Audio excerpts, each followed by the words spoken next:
Good to see you. Good to see you. Good to see you.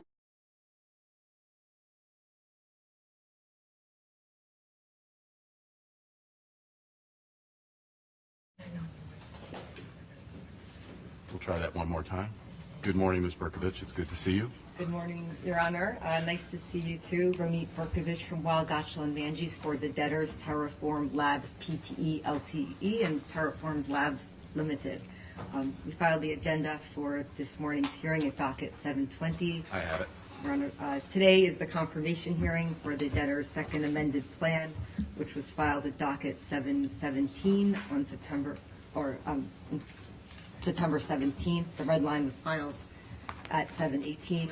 Our brief in support of confirmation was filed at docket 703, and our plan supplement documents were filed at docket numbers 653, 664, 684, and 719.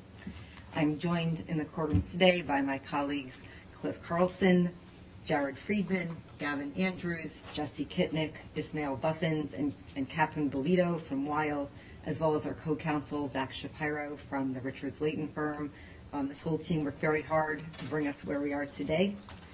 Also present in the courtroom are the debtor's two declarants in support of confirmation, Michael Leto, who's a managing director at Alvarez & Marcel, which is the debtor's financial advisor, as well as Emily Young, the director of corporate restructuring from Epic, the debtor's claims agent. We thank the court for permitting Ms. Young to appear via Zoom. Happy to oblige. So first, a brief overview and proposed roadmap for the hearing. We are very pleased today to be before the court with a plan that has the support of the two primary constituents in this case, the SEC and the Creditors Committee, and that has been overwhelmingly accepted by all three classes entitled to vote on the plan. We began these cases almost 8 months ago, embroiled in contentious litigation with the SEC. From the beginning of the cases, our goal has always been to preserve and maximize value in light of the potential liability the debtors faced in the SEC enforcement action. After the jury verdict in the spring, the debtors entered into settlement discussions with the SEC, culminating in a settlement among all the parties, which paved the way for the plan. With input and cooperation from multiple stakeholders, including the SEC and the Creditors Committee, the plan we submit today incorporates the key terms of the SEC settlement, including the orderly wind-down of the debtor's business through the creation of the wind-down trust, fixing the SEC's claim at approximately $4.4 billion, and importantly, treating the SEC's claim as deemed satisfied upon distributions to holders of allowed general unsecured claims and crypto loss claims. So the SEC effectively will not be taking a distribution here, and establishing a dedicated pool of assets from that SEC settlement exclusively for distribution to holders of crypto loss claims. It's worth noting that without this SEC settlement, a plan would not have been achievable in this case, and the other creditors would have received very, very little recovery due to the dilution from a multi-billion-dollar claim. So we'd like to thank the SEC, the Creditors Committee, and the U.S. trustee for working with us through some lengthy negotiations to achieve this result. We're here today on a nearly consensual basis. We've been able to resolve almost all of the formal and informal objections through changes to the plan, which we filed last night, and changes to the confirmation order, which we will present to the court later. So with that, there are a few, though, unresolved objections, which we're ready to deal with today. Very good. So with that overview, here is how I propose to proceed if it pleases the court. First, if the court would like a refresher on the plan, I can provide a short summary. No, I very much appreciate getting the black lines that even as late as I think this morning they arrived, and they were particularly helpful to me to track the changes, many of which I certainly can tie to the objections or what I could perceive would be areas of concern or friction between parties. So I think I have a pretty good handle on the plan. I have been through the objections as well as your memorandum. I will grant the motion to expand the briefing limits. That was quite a brief. I don't know how we can ever meet the limits in a confirmation brief given all the standards, but because we gave you a lengthy brief, I would actually propose that we don't have to give a present affirmative case on the legal standards for satisfying confirmation, and we can rely on our brief? That is typically my approach. I will hear any objections and issues that parties have, and if we need to focus on any or all of the 1129 and 1123 factors and elements, then we can do that. But otherwise, I note that Mr. Leto's declaration as well as the memorandum walk through each of those, and it does not seem to me, other than with some of the investor objections, that other than with respect to those, I don't think that we're really implicating the 1129 issues, as far as I can tell from the objections that remain live. But I'm at the party's pleasure in that respect. Okay? I agree, Your Honor. So I will next introduce the evidence. After that, Creditors Committee Counsel would like to say a few words in support of the plan, followed by Mr. Carlson, who will speak to how we addressed and resolved the objection of Avalanche, or potential objection of Avalanche. Next, Mr. Andrews will deal with the unresolved objections from the crypto loss claims. And finally, Mr. Kidnick will walk the court through a few proposed changes to the confirmation order. That sounds fine. Okay, so turning to the affirmative case, Your Honor, I'd like to offer into evidence the two declarations filed with this court to form the basis of the evidentiary record and factual record in support of today's hearing. First, I offer the declaration of Mr. Leto at docket 706 as the direct testimony Mr. Leto would give if called to testify.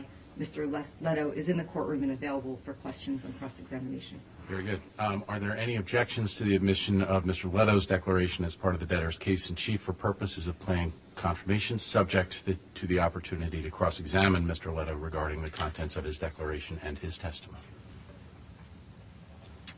Hearing no response, Mr. Leto's declaration is admitted. I would ask if there's any party that intends or expects to cross-examine Mr. Leto regarding the contents of his declaration. Very well. Mr. Leto's declaration is admitted. Thank you, Your Honor. The debtors also offer the declaration of Emily Young from Epic regarding the voting and tabulation of ballots at docket 699 to be entered into evidence. As noted, Ms. Young is available for questions or cross-examination. She's on Zoom. Very good. I would ask if anyone wishes to, are there any objections to the admission of Ms. Young's declaration as the balloting certification for purposes of the debtor's case in chief with respect to plan confirmation, and particularly the results of the balloting exercise with those classes entitled to vote? Very well. Ms. Young's declaration is admitted. Is there any party that intends or expects to cross-examine Ms. Young regarding the contents of her declaration? Very well. That declaration is admitted. The court notes that at the request of counsel, the court did permit Ms. Young to testify remotely, given the seemingly remote chance that she would actually be called to testify. So happy to oblige in that respect. Both declarations are admitted. Thank you, Your Honor. And with that, I will pass the podium to Mr. Asman from the McDermott firm. Very good. Your Honor, good morning. Good morning. Good to see Darren you. Asman from McDermott for the committee. Your Honor, the committee fully supports this plan and what it will accomplish for the victims of what we now know was a massive fraud. Importantly, the plan will create a trust that will be well-funded to pursue third parties for a variety of claims.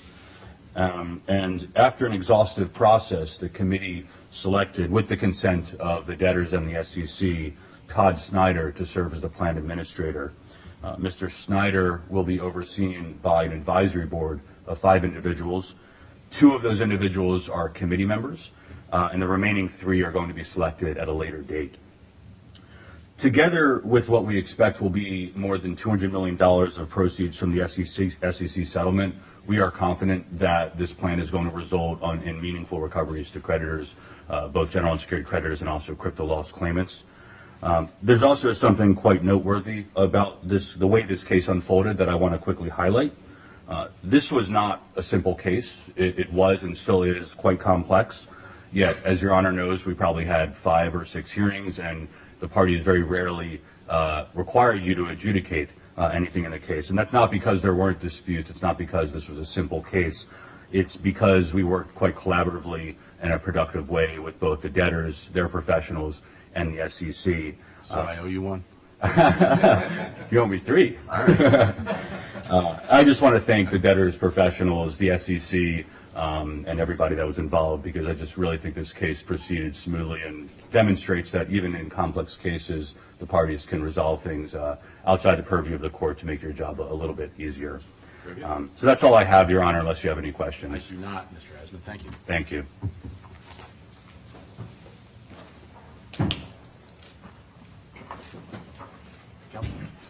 Good morning, Your Honor. Cliff Carlson of LUNCDash on behalf of the debtors. So, Your Honor, my section will be brief on this. There was a potential objection to the plan filed by Avalanche, a creditor of LFG. We've resolved that objection, and we're very close to finalizing the terms of a settlement agreement that'll facilitate the transfer of LFG assets to the estate. As a creditor of LFG, they had some concerns and raised some issues with that, but believe that the agreement we've reached with this, which is supported by the creditors committee as well, resolves those issues for purposes of today. We expect to be finalizing that settlement agreement the next day or so. We'll be filing a motion with the court to seek approval of that agreement, and so we'll be back before Your Honor if there are issues with the motion, but resolves that objection. Mr. Fink, who represents Avalanche, is in the courtroom, I do believe, because we haven't inked the settlement agreement yet. Of course, wants to read some reservation of rights into the record, if it's okay with Your Honor. Very good. Mr. Fink? Welcome, sir. Thank you, Your Honor. Ryan Fink from Sidney Austin on behalf of Avalanche BVI Inc. I'll keep things brief, Your Honor. Avalanche is a creditor and contract counterparty to one of the debtors, as well as Luna Foundation Guard, or LFG. Avalanche previously expressed concerns about the combined impact of the plan and the SEC settlement on LFG's creditors, given that the settlement provides for the transfer of LFG's assets to the estates. But I'm happy to report that after several weeks of discussions amongst the debtors, Avalanche, and the UCC, as Debtors Counsel noted, we are preliminarily resolved, subject to final documentation and the court entering an order approving a settlement, which, as Debtors Counsel noted, we expect the motion will be on file in the next few days. Until the final consummation of that settlement, Avalanche, of course, reserves all of its rights and claims with respect to the asset transfer and the distribution of those assets to the debtors' creditors. Unless Your Honor has any questions, though, I'll yield the podium back to the Debtors Counsel. I do not have questions. Your rights are reserved, and I will look for that motion to be filed, and the court will be happy to accommodate scheduling as it relates to that upcoming motion. Okay? Thank you, Your Honor. Thank you, Mr. Fink.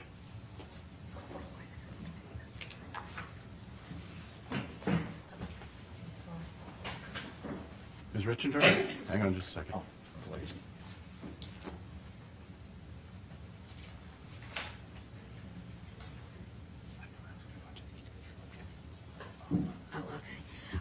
Well, Your Honor, Linda Richinder from the Office of the United States Trustee.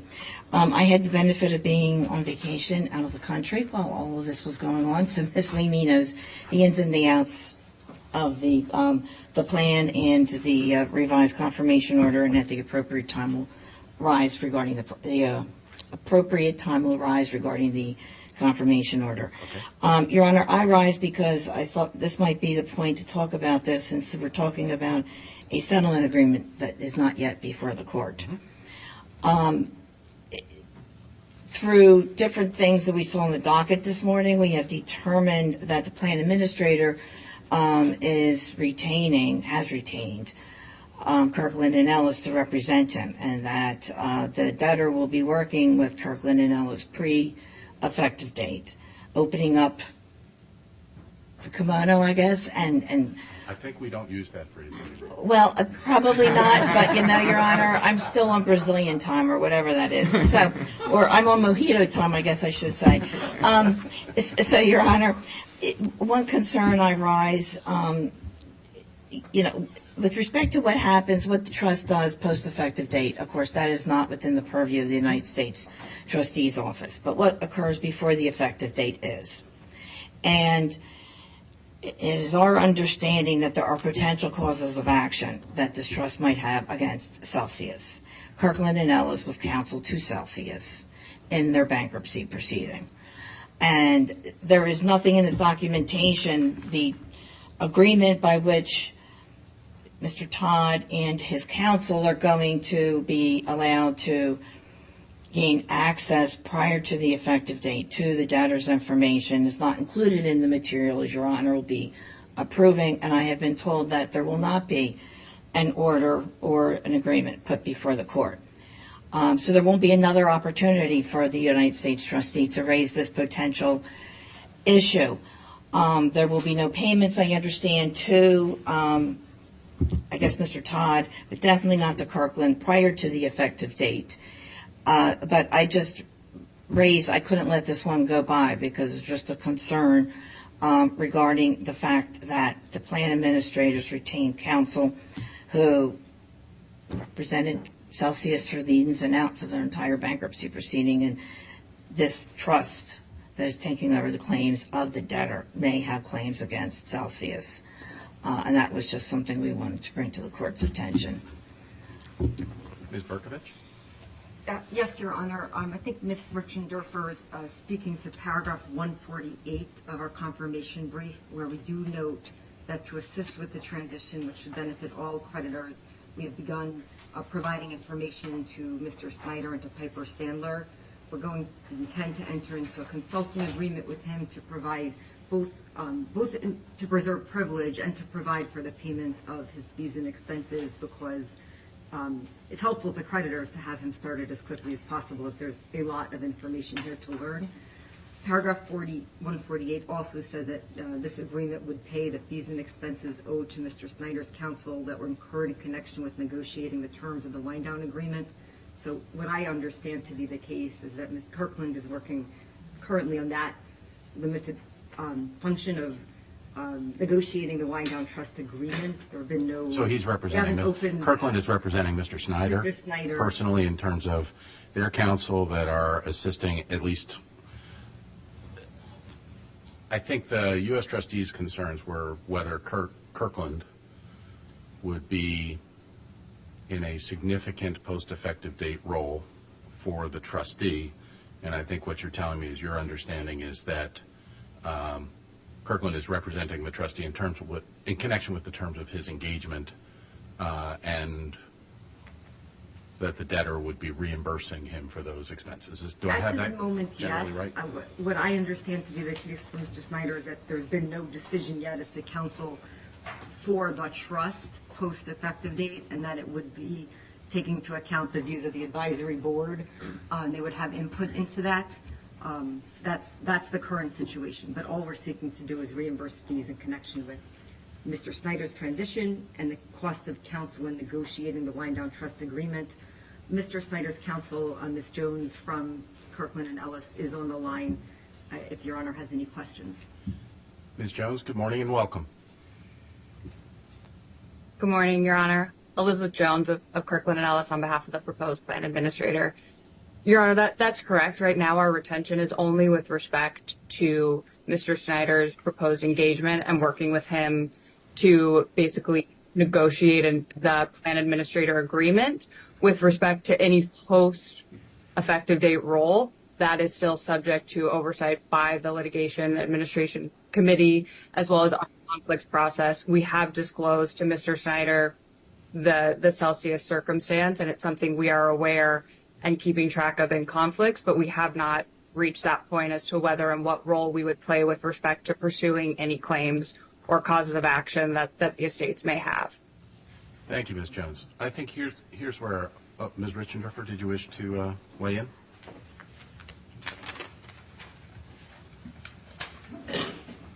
I guess, Your Honor, then, with the representations that have been made on the record, that this is solely to help him negotiate an agreement by which Mr. Snyder and his firm, I think it's Piper Sandler, are going to gain access and be reimbursed. That's different than what our general understanding was. And just wanted to put a fine point on this. There's supposed to be 5 people on the committee for the trust. And right now there's only 2. And one is the Celsius litigation committee, whatever that is, and an individual. And so, again, the concern was that counsel not be chosen for the committee for the trust moving forward until they've been able to get a full committee and can make those decisions. And the concern was that this was already chosen and it was going to be Kirkland and Ellis. Here's where we'll leave it for purposes of right now. It does not appear that there's any particular relief that's being sought from the court today in connection with this matter. The United States trustee has expressed some concerns about potential conflicts and issues that may manifest following the effective date. I have every confidence that productive discussions can be had with the United States trustee to address any issues. I make no comment about whether or not either I or the United States trustee can or should weigh in on post-effective date operations and decisions. I'll leave that to the parties. If there are issues or real concerns, the parties are welcome to get me on the phone promptly. I don't see this as being an issue in connection with plan confirmation, certainly with respect to the services that are being provided for Mr. Snyder, at least at this point. What I did note was that it does not, those are the services that are being provided, but I think counsel was careful to note that those are the services being provided at this point, and it's not clear whether there may be additional or other services that might occur. That's a discussion I think that you can have, and again, I make no comment on the substance of it at this point. I appreciate the United States trustee again reading. Paragraph 148 is about halfway through the brief. Ms. Leamy had to point it out to me. I had not gotten that far myself. Your Honor, and to be very clear, the point of time we're concerned about is between the confirmation date and the effective date, the gap, what role they would be playing, but there's a limited role right now as we understand it. Okay. And if it develops, we'll be in front of the court again on the 1919 motion anyway with Avalanche. So noted. Thank you, Your Honor. Thank you.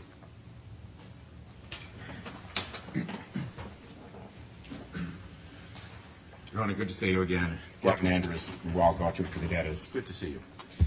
Your Honor, as you would have seen, there were 6 individual objections to the plan that were filed, and we addressed these objections at pages 74 to 85 of our brief.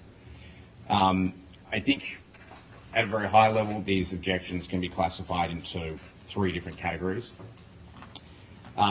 Firstly, the crypto loss claims are given a smaller recovery percentage than general unsecured claims, and that these loss claims should be at least equally should be treated at least equally to the general unsecured claims. Secondly, that certain claims within Class 5, being crypto loss claims, should recover better treatment than other claims within this class, being holders of UST should recover ahead of other crypto loss claims such as Luna holders, and that other large institutional investors are being treated pari passu to non-institutional investors within that class as well. And then thirdly, that the Beltran allowed secured claims of Class 3 are prioritised over the crypto loss claims when both sets of claims are based on cryptocurrency. Your Honour, I can address these objections if you'd like, but if you prefer, you might want to see if there are some of the objecting parties on the line. I think that that would make sense. The court notes that the agenda and the record before me identifies a number of objections filed by holders of cryptocurrency, and I agree generally with counsel's description of the buckets or categories into which the objections fall. There are a number of parties, and I think the easiest thing to do would be for the court to ask first, are there any objecting creditors present in the courtroom today? I'll turn to parties participating via Zoom momentarily, but I would ask any parties present in the courtroom. All right, hearing none, I note that hang on just a second. I'm present. I would be happy to hear at this point from any of the objectors that wish to be heard in connection with their filed oppositions to the plan. I know that there are a number of folks that are on, so I will hear from any party and every party that wishes to be heard. Okay, so I'll go first. My name is Raminder. I'm one of the creditors. I'm sorry, hang on. Objection This is Judge Shannon. Can you, and I believe that this is Raminder Hora, is that correct? Yes. Okay. I'm going to ask Mr. Hora if you can get a little closer to your microphone. We're having a little bit of difficulty hearing you. I do see you on the screen now. Good morning, sir, and welcome. Good morning, sir. All right, I can hear you much better now. You may proceed. My objection is one that the UST claim must be prioritized over Luna claims because one, UST was a stable coin and Luna itself was speculative. My second objection is that Beltran secured claims must not be treated as secured because they have very similar claims to ours, and the arbitrary manner in which the Beltran suit allowed creditors to be part of the suit was decided based on a committee which rejected many of the claims which were not big in size, or when they found that the tenant was not willing to toe in line with whatever was going on the Singapore suit.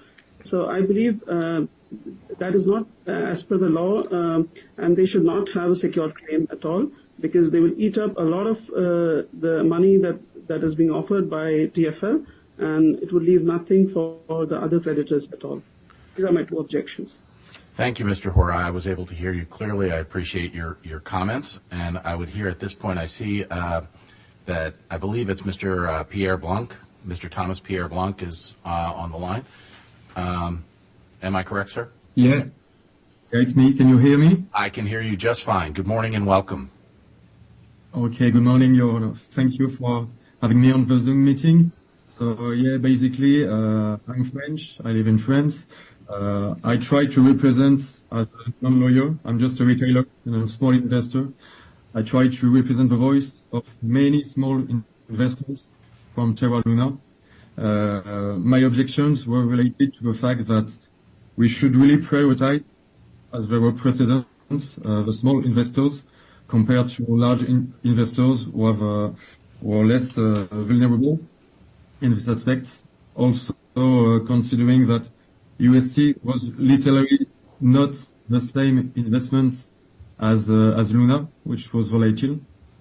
So you saw my objections, but I would like to add something relating to the voting results of the confirmation. So I see everybody is happy that all class 4, 5, and 6 voted yes for the plan, and even in the class 5, 96% of people voted yes. But because literally in class 5, we had no other choice, because we were told that if we were voting no, maybe chapter 11 would transform in chapter 7 with zero liquidity to recover from our class. So basically, all people from class 5 had no choice. They had to vote yes, otherwise nothing to recover. But that doesn't mean that all the people are in agreement with all the aspects of the plan. So a lot of people followed my objections, but were forced to vote yes because they didn't want it to recover zero. Thank you, Mr. Blanc. I see Mr. Wu on the line. Sir, do you wish to be heard? Oop. Can Your Honor? I can hear you. Go ahead. Please excuse me. I have a little bit of a speech impediment. I'll try to be as clear as possible. I'm objecting to 5. On September 17th, the debtor presented new information after the date to object to the Chapter 11 plan. Filed docket 703. Debtor's memorandum of law in support of confirmation of second amended Chapter 11 plan of liquidation of Terraform Labs. That memorandum. The memorandum, the debtor stated that there was a total of only 306 votes of yes, or the 12 votes for no. It was a total of 318 votes out of 6.8 trillion LUNC tokens held, 0.5 million wallets. The low turnouts of votes points to the debtor's failure to meet Rule 017. The solicitation package to all type holders in violation of Bankruptcy Rule 3017. Here, classes 4, 5, and 6, Bankruptcy Rule 3017 was applied with prejudice against Class 5. Classes are impaired, but only holders of Class 4 and 6 were mailed out solicitation packages deadline, while only the holders of Class held a class claim were mailed a solicitation package. Also, in requiring a claim filing in order to receive a solicitation package leads me to believe that the holders of Class 5 the solicitation package only after the voting began. Docket 572, proposed disclosure statement and form of notice of disclosure statement hearing, establishing solicitation and voting procedures, peer procedures for scheduling confirmation hearing, notice and objection procedures for confirmation of proposed plan, and 6 granting related relief. Solicitation packages were approved. The Class 5 will not be sent any solicitation package until after voting began. Right. Not what Bankruptcy Rule 3017 is intended to do. Rule 307D explicitly states are for transmissions and notices to the United States trustees, the creditors, LUNC token holders, and equity holders. Rule 3017 was not met. To identify many more holders. One is through the which can be obtained via the validators plus some detective work by a matching IP address and publicly available information. An efficient way is to simply contact the crypto exchanges. Their clients have the KYC, which stands for Know Your Client, in which an ID or driver's license, photo via camera, information are required at sign up. Rule 3017 is not met. Is rejected and denied approval. LUNC tokens and USTC stablecoins do not meet the Bankruptcy Code 510B, Bankruptcy 22, and Bankruptcy Code 112381. Amendments 4 stated on my objection information proposed liquidation plan. Tokens and stablecoins listed on my objection should not be classed in Class 5. Competing rulings on if cryptocurrencies are securities, each case should be looked upon individually. Ruled, Ripple did not meet the Howey test. Ruled that XRP as a digital token is not in and itself a contract, transaction, or a scheme that embodies the Howey requirement of an investment contract. Instead, the court held it should look to the totality of the facts and circumstances. Court held that the anonymity between programmatic buyers and Ripple meant that programmatic sales did not satisfy the Howey test. Because these transactions could not lead to profits solely from the efforts of the promoter or a third party. Tokens, LUNC tokens are also burnt and destroyed daily. Any tokens, the blockchain changes daily. Any shares of equity in a company does not change every day. It would throw the corporate structure and reporting into chaos. LUNC is also a currency for casino and can be used to buy NFTs. Equity cannot do that. For these reasons, tokens should not be Class 5, placed in Class 5, and I request the Honorable Court to reject the liquidation plan. Thank you, Mr. Wu. Are there other parties that wish to be heard in opposition to the debtor's request for confirmation?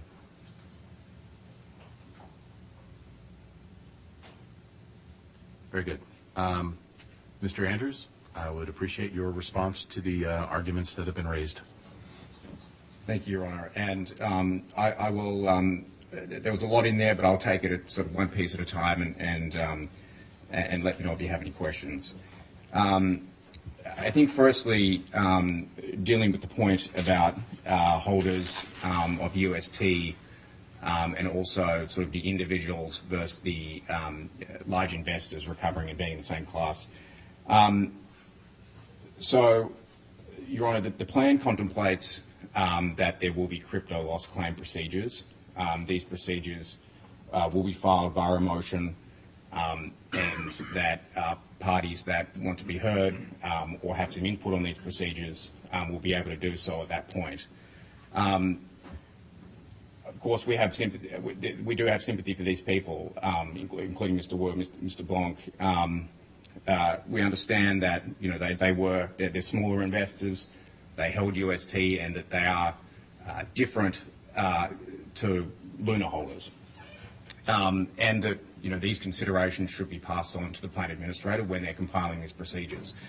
But importantly, these procedures are providing for the legitimacy of these claims, not just for people on the line today, but of course all crypto loss claim holders, how these claims were, what type of claims they are, and may take into account the type of holder of these claims. So the bottom line is, Your Honour, is that these procedures may very well provide for the fact that UST holders would recover on their claims at a higher proportion than, say, certain other crypto holders, such as Luna.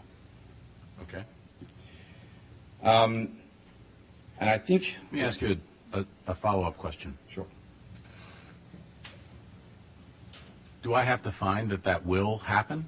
Or is the plan confirmable even if it provides for similar treatment to large and small holders of UST and Luna? There is a high degree of complexity as in this business, the claim holders, where these claims were, how these claims arose. I think there are going to be lots of different facts and circumstances just within people who potentially lost UST. I mean, I think the objectors on the call today probably lost their claims as a result of the DPEG perhaps, but there might be other UST holders who lost it in different circumstances. The procedures will take some time to develop, and it is very complex, and we need to allow the plan administrator to undertake that process. And of course, at that time, all of the parties on the line today and other crypto loss claim holders will be able to provide their input at that time. Very good. So I think the next objection was in respect to Beltran. This relates to the litigation in Singapore that we had proceedings on probably a month or so, more than a month ago. That's right, Your Honour. The Beltran claimants, I take the point that it was their claims are based on cryptocurrency also. The debtor's view, and which was encompassed in the stipulation that Your Honour ordered earlier this month, is that these claims are secured and therefore should be properly classed in a separate class in Class 3. And these claims will only be allowed to the extent as determined by the Singapore High Court and up to the amount of the Beltran escrow deposit, the remainder of which would be returned to the estate. And I think the last point, Your Honour, was in respect to solicitation that Mr. Wu raised. So there was, I guess, two separate processes here, Your Honour. We didn't know earlier in the case the universe of crypto claim holders, so we established what was called the preliminary crypto loss bar date. The bar date order was served on all of the creditor matrix. It was also published on the New York Times and CoinDesk, what we probably could consider more traditional media. And in addition to that, Your Honour, the bar date was also, the debtors took some time to consider what mediums the bar date would be best to be published on in respect to their Terra ecosystem and what kind of creditors would access those ecosystems. So, and the platforms that they did so were Twitter, Medium, Discord, and Telegram. Now, Your Honour, I'm not sure how big of a Twitter user you are, but you can pin certain things to the Twitter page, and the bar date, same with the confirmation order, was pinned to the Twitter page. I understand. And importantly, Your Honour, the preliminary crypto loss bar date order was done in consultation with the creditors committee and with comments from the US trustee. Subsequent to that, our solicitation procedures were ordered by the court. We followed those procedures, and very similar to the service of the crypto loss bar date order, we proceeded to do it, publish it via some traditional media like the New York Times and CoinDesk, and then also do the same thing in respect to the social media platforms. So, we would contend, Your Honour, that the crypto loss bar date was properly served, so again, we were able to establish the universe of claims at that time, and then everyone had the opportunity to access at least or see the confirmation hearing notice. Very good. Can I hear from the parties, if you wish, in brief response to Mr. Andrews' comments regarding your objections? And I would start with Mr. Hora. If I believe I had you. There you go. Good morning again, Mr. Hora. Did you wish to respond briefly to Mr. Andrews' comments?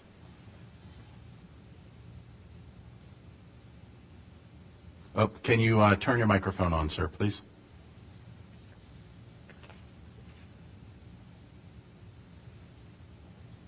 Yes. So basically, my objection to this is that when you say that the Beltran claim is secure to the extent of the escrow, however, the Beltran claim is not legal and it's not on a basis, not on a factual basis.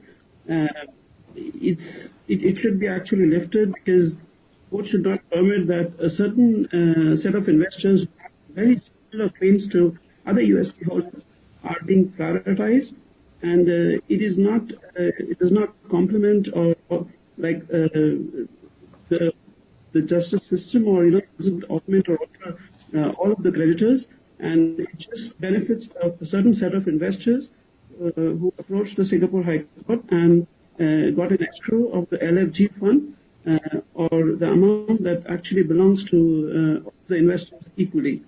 Therefore, I think the court should not put them into class 3, but they should all be into the class 5 because it is not the legal or factual basis, or it doesn't justify the claimants to be secured as per the escrow amount. So that's my objection to this. Thank you, Mr. Hora. Mr. Blanc, did you wish to be heard in response as well? Yes, thank you. So just quickly, as I understand, unfortunately, I will have no guarantee that with confirmation of a plan, small UST investors will be prioritized. So I plan to file again my objections in the future with the plan administrator. Very good. Thank you, Mr. Blanc. Mr. Wu?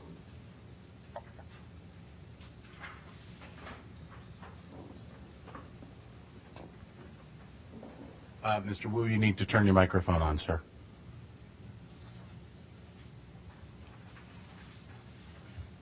Can you hear me, Your Honor? Yes, I can.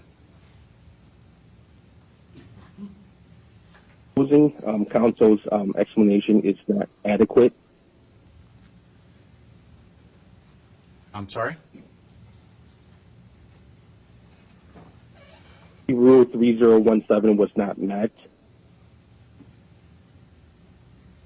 The more proper way to reach out to the LUNC holders would probably be through the exchanges on information that trader can contact or while voting for the class 5. So it's grossly inadequate. Okay. All right. Your Honor, could I just make a few brief Mr. Asman? comments that might help on a couple of these issues? Again, Your Honor, Darren Asman from McDermott for the committee. Just briefly on the Beltran issue. One, it was already essentially decided through a stipulation previously, but I wanted to say on the record for the investors that are on the call speaking now that the committee looked at the Beltran issue quite extensively. There's actually, unfortunately, those Beltran claimants beat other crypto investors to the court, and they did it in Singapore, which has very different laws than the U.S. does. And there is case law in Singapore that says this is secured. And so we looked at other creative ways because I agree with the objectors here. It is unfair that the Beltran claimants are going to have access to a very large amount of cash that's sitting in an escrow there, and that other creditors are not going to be able to tap those dollars. But the reality is that there was no creative way around this, and the Singapore law is what it is. On the small investors issue, the committee also sympathizes with smaller investors here, but there just is no legal right, as Your Honor knows, under the Bankruptcy Code for smaller investors to get more or better recoveries than larger investors. There is, as Your Honor knows, a mechanism the debtors could have chosen to create separate classes, a convenience class, but through negotiations with the committee, the plan is what the parties negotiated and what's been proposed to the court. That's all I have, Your Honor. Thank you. Okay. I'm going to overrule the objections, and I will give you my reasons. First, I certainly sympathize with the losses that have been suffered by all of the creditors here, retail investors and large institutional investors or larger investors as well. And to the extent that it is within the court's power to assist in ensuring that there is a recovery, you should understand that I am, in fact, committed to that. But as I look at the objections, and again, I appreciate the concerns that have been raised, and frankly, I ascribe significance to the fact that the fiduciary for all unsecured creditors, the official committee of unsecured creditors, in large measure agrees with some of the concerns and considerations, and acknowledges that some of the treatment that the objectors would wish for is has been made available in other cases, but is not part of the plan that's here. I start with the concern and the objection raised that the plan does not provide for a superior recovery for smaller investors whose economic loss is perhaps presumptively more significant or more painful than for larger investors. The bankruptcy code is built upon a principle of equal treatment between creditors that are similarly situated. The court knows that there are some cases, crypto and otherwise, where smaller creditors are often treated in a particular way that is different from larger or institutional creditors. That is an exception to the rule, and that is not a process that that this debtor has chosen to pursue. So I don't find that there is inappropriate or unfair discrimination between the creditors. I would note also that to the extent that the concerns and objections are relating to the proposed plan treatment, first, counsel has noted that the plan treatment itself will be the subject of the development of procedures that will be developed on a post-confirmation basis, and there may be the opportunity for a meaningful recovery through that process. But I'm not satisfied that there is inappropriate or unfair discrimination as to creditors, and I would overrule the objection on that respect. With respect to the Beltran issue, again, the court conducted proceedings on several occasions. There was a Beltran objection that was filed. Early on, that matter was carried, and I assume, actually I don't assume, I was advised by the parties at a further hearing that there was extensive negotiation, and the committee expressed real concern about, frankly, the superior treatment of creditors that were beneficiaries of the litigation in Singapore. Again, the court conducted a hearing, and then the parties actually reached a consensual resolution, the practical effect of which is to treat the Beltran creditors as secured. And that is, as counsel noted, a simple function of parties getting legal relief prior to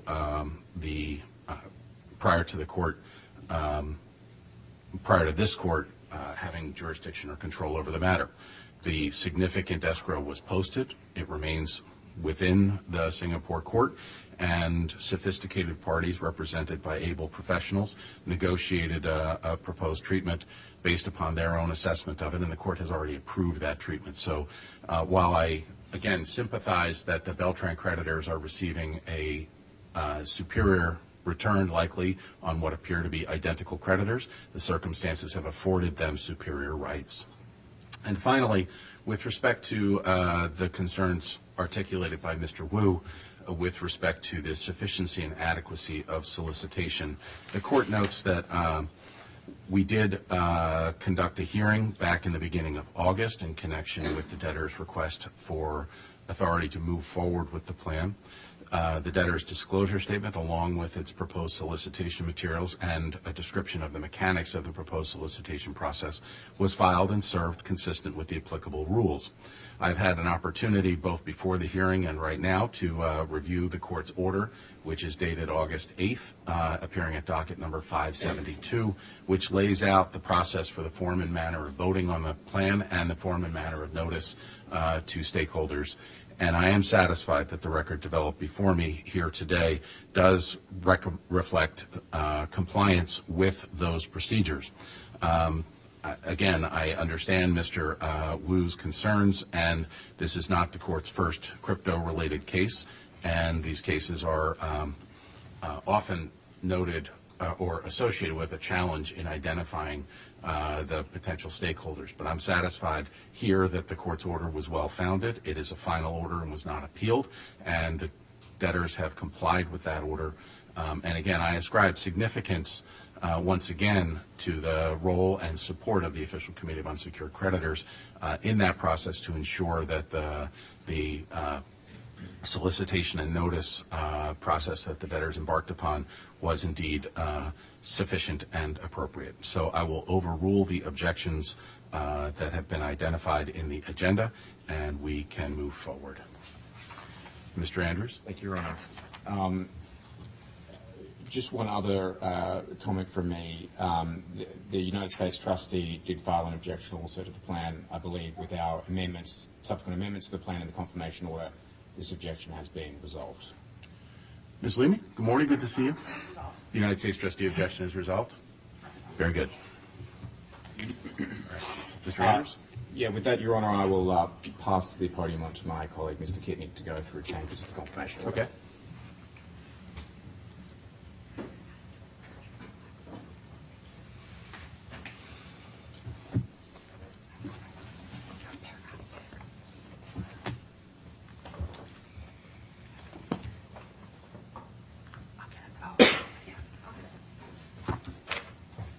Good morning, Your Honor.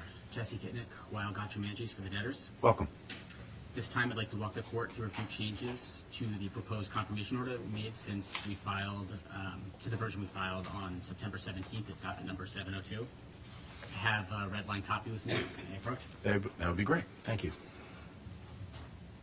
Thanks.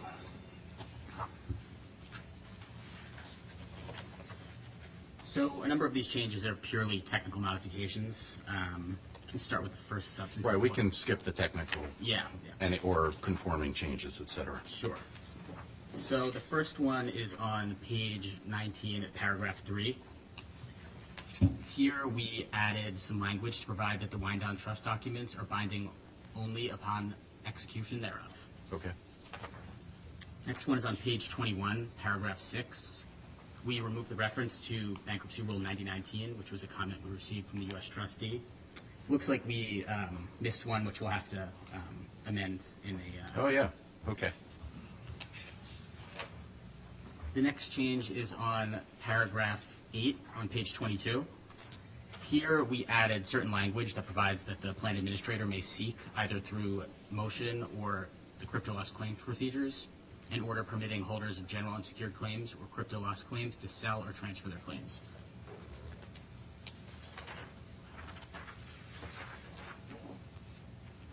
Next one on paragraph 9. This was another modification that provides the debtors with the right to amend the plan supplement through the effective date with the consent of the creditors committee. Okay. On page 23, paragraph 11, we've added some additional language related to the sale of certain venture investments. These were modifications that we agreed to make with counsel to Standard Crypto. And the purpose is to preserve parties' rights while we negotiate a purchase agreement. Paragraph 25, or page 25, rather, on paragraph 16. These changes relate to the deadline to assume or reject executive order contracts, and the modifications allow the debtors and the contract counterparties to extend the deadline if necessary. The next one is on page 29, paragraph 25. Let me ask you a question. Sure. I don't think I've been asked this question before, but as I read the change to 16, it provides, oh, okay, any extension beyond the effective date would be with consent of the non-debtor counterparty. Correct. Okay. Yes. Right. Page 29, paragraph 25.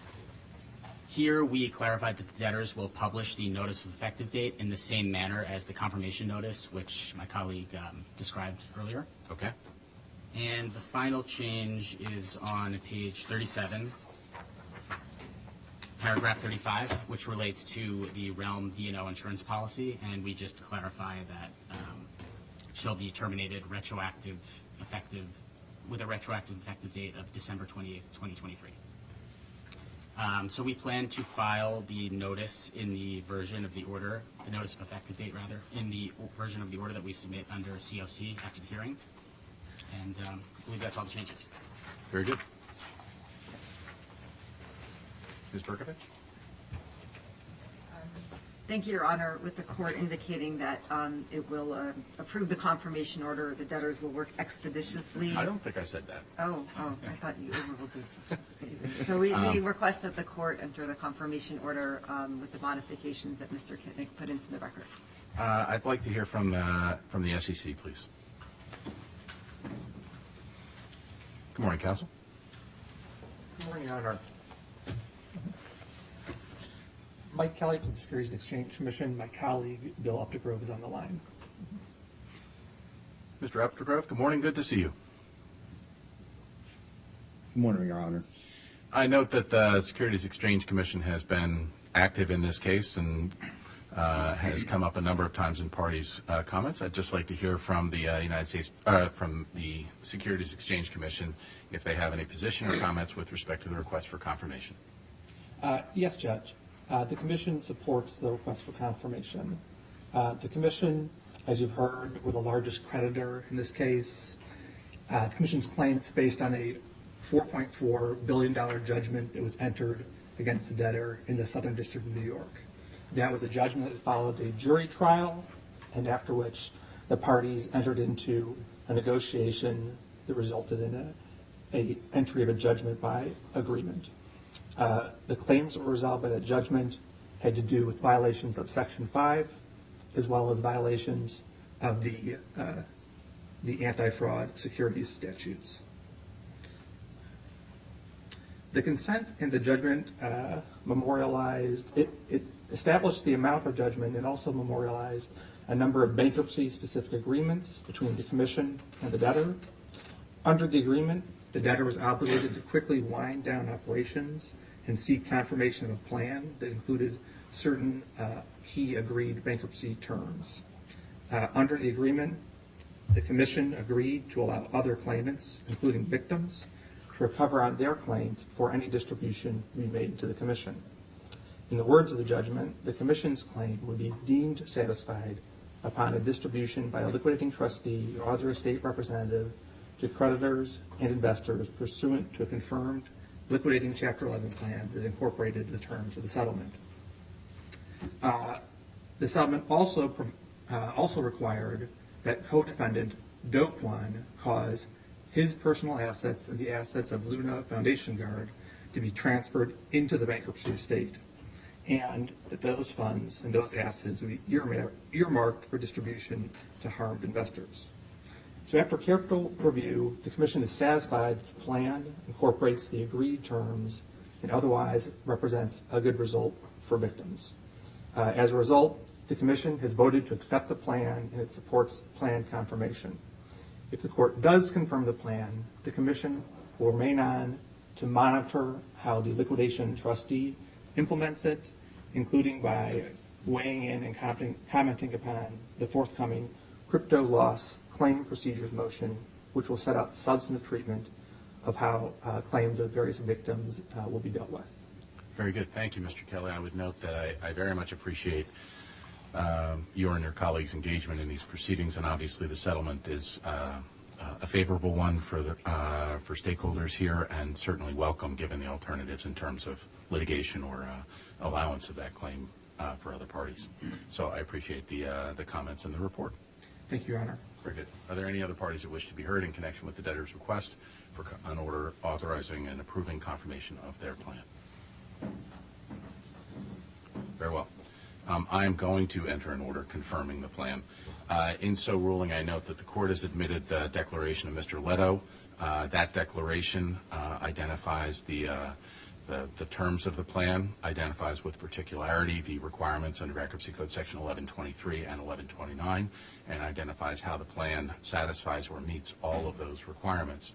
In addition, the Court has admitted the declaration of Ms. Young. That declaration reflects overwhelming creditor support through the balloting process, in the classes that were entitled to vote, and certainly satisfies the Bankruptcy Code's standards and requirements for confirming a plan.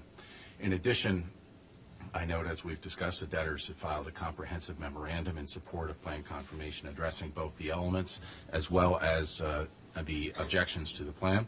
That memo is obviously not evidence, but it is certainly part of the record before me, and again further buttresses the debtor's case that it has indeed satisfied the requirements of the Bankruptcy Code for purposes of plan confirmation. The court has addressed the objections. I note that most objections have been resolved. To the extent not resolved, those objections are overruled. And again, in ruling upon the debtor's request for plan confirmation, I place significant weight in the context of this case on the position of the Unsecured Creditors Committee supporting the plan confirmation, as well as I noted a moment ago, the position of the United States Securities Exchange Commission, again, supporting the request for plan confirmation. Counsel has walked the court through the revisions to the most recent revisions to the proposed form of confirmation order.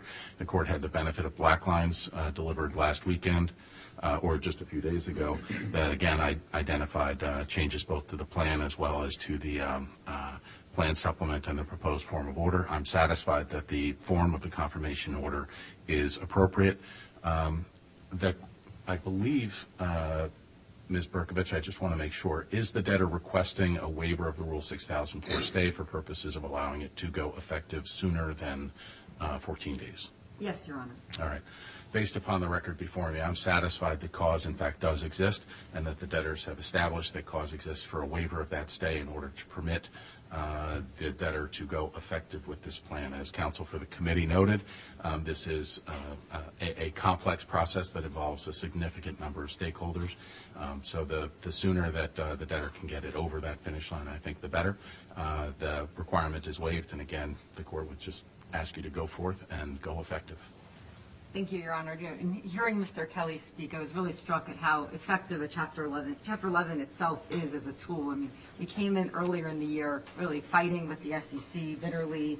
We had our issues with the U.S. trustee, and then, of course, the creditors committee the first time they appeared in the case. And now, 6 months later, here we are with really holding hands with everybody. And I think that's the way Chapter 11 is supposed to work. So with that, we will move expeditiously to try to go effective as quickly as possible. Mr. Snyder is a seasoned professional. We've already worked with him. We'll pass on all our good work to him to make sure that he does the best for creditors in this case. We thank Your Honor for working with us over the past 8 months. I know this is not goodbye, but the end of at least the plan process. Thank you, and that's all we have. I'm happy to oblige. I would note that from the discussions that we've had, there are, obviously it is not goodbye. There's a motion and some other activities that will likely be coming down the pike to the extent that the debtors require access to the court, either for a telephonic hearing if something comes up or for further hearings to get the post-effective date case up and running. You can expect the court will be a willing partner in that process. But with that, we are adjourned. Congratulations to the debtor. We stand adjourned. Thank you.